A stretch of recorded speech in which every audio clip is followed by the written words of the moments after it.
Want to know what rides and attractions are worth skipping at Disneyland Paris? Here's what we think. Hi, Hannah here from Disney, and in this video we have a list of 5 things that we think you can skip to make the most out of your time when visiting Disneyland Paris. First up, Aladdin's Enchanted Passage. Located on Adventureland Bazaar, Aladdin's Enchanted Passage is a walk-through attraction. It features a series of windows which recreate scenes from the Disney movie, but not much else. So I definitely wouldn't recommend this to be one you prioritise, unless of course you are a huge Aladdin fan, then I completely understand why you'd want to do this. But really, the corridors can be quite small, it's quite dark in there, and if you miss it, you're not really missing much. There are far better walk-through attractions to go through in the parks, from Adventure Isle, where you walk through the Pirates' Caves, to Alice's Curious Labyrinth in Fantasyland.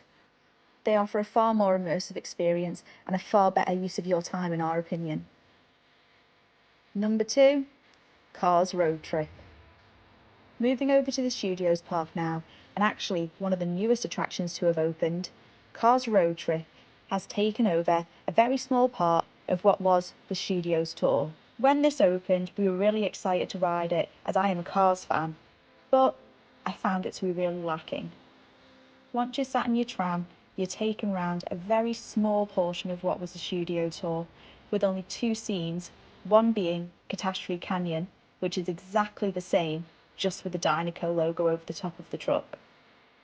After visiting the Californian parks, I had such higher hopes for this, as Cars Land is so immersive in Disneyland. And this just fell a little flat. I just feel there could have been a little bit more effort put into this. So for that reason, that's why it's on the list to skip.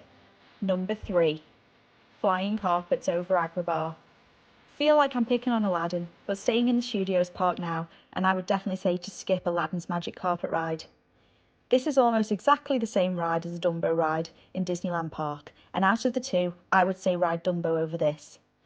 The Dumbo ride has great views of the castle in Fantasyland, whereas the Aladdin ride sort of feels out of place with Crusher's Coaster next door and no views to be seen.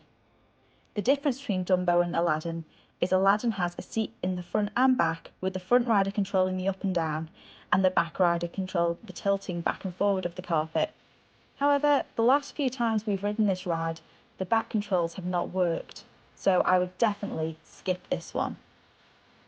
Number 4, waiting in line for characters. I know this is going to be controversial, but hear me out. If you have it in your budget, I would highly recommend booking a character meal rather than waiting in long lines to meet characters in the parks. There are 2 you can book within the Disneyland Park. For princesses, Auberge de Cendrillon, which translates to Cinderella's Inn, is located directly behind the castle on the right-hand side in Fantasyland. This may hurt your bank balance, but you will get far more time and see multiple princesses, and get to enjoy a meal. You need to eat when you're in the parks, right? The only other way to meet princesses in the park is to go to Princess Pavilion, located near It's a Small World. This regularly sees long waits, and they can get up to over 3 hours at peak time. You only get to meet one princess, and you don't know the identity of that princess until you're at the end of the queue. While going for the meal may seem like a pricey option, for me it is definitely worth it versus spending 3 hours in a line. Plaza Gardens is the other character dining location within the Disneyland Park, located at the end of Main Street on the right-hand side. At breakfast, you can meet a selection of Disney characters, from Tigger and Eeyore to Geppetto and Hook. We even met a very cheeky Pinocchio on our last trip. Dinner time is where you'll meet the Fab Five themselves, with Mickey Mouse, Donald and the rest. The meals here are delicious, and we always try and make sure that we get to stop here at least once during our trips. So for us, it's a no-brainer. Kill 2 birds with 1 stone, meet the characters and have a meal, and then be able to use the rest of our time in the parks to ride more attractions and see the shows.